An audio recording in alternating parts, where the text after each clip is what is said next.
With respect to the matter at hand, last Wednesday evening, China announced a sweeping expansion of its export controls on rare earth elements and rare earth processing equipment, as well as technologies related to batteries, vehicles, industrial diamonds, and superhard materials. To be clear, this is not just about the United States.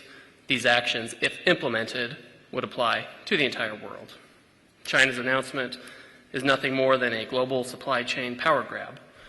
While China has taken a number of retaliatory trade actions against the United States, Europe, Canada, Australia, and others in recent years, this move is not proportional retaliation. It is an exercise in economic coercion on every country in the world.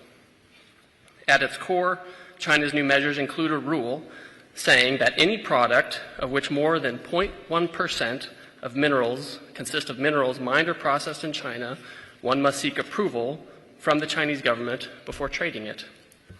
Since many important semiconductors, for example, have these critical minerals, and semiconductors are in nearly everything, this rule gives China control over basically the entire global economy and the technology supply chain.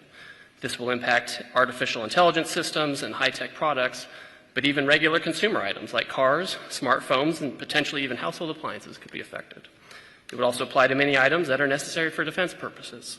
And again, it covers the whole world.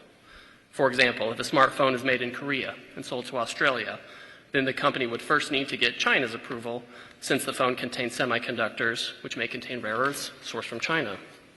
Or if a car is built in America and sold in Mexico, you would need to seek approval from China before making the sale because of the chips in the car. Obviously, neither we nor our allies are going to go along with that kind of system. Many are suggesting that China's action is simply posturing for leverage in negotiations with the United States. While that may be one element of China's approach, it's obvious that these controls are part of a broader plan by China to control the world's supply chains. And these controls are wildly out of proportion to any targeted actions by the United States or its allies over the past few months. Others have suggested that the United States has violated a non-existent agreement with the Chinese regarding export controls or the implementation of measures. This is a false narrative deployed to justify these broad and unacceptable Chinese actions.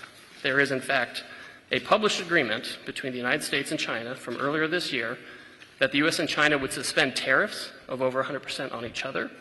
China further agreed to effectively suspend elements of its rare earths export control regime by expeditiously approving licenses for U.S. companies seeking rare earths. Both countries agreed to this pause on tariffs and rare earth measures for 90 days while we pursued further negotiations, which have gone on quite successfully for the past 6 months. And there is a published agreement about this on official U.S. government and Chinese websites. This is the Geneva Agreement. It's not a secret. It's out there. It's published. We keep our tariffs low. They keep the rare earths flowing. We have not imposed our reciprocal tariffs on the Chinese since that time, but now the Chinese have expanded their rare earth controls. We have complied. They have not.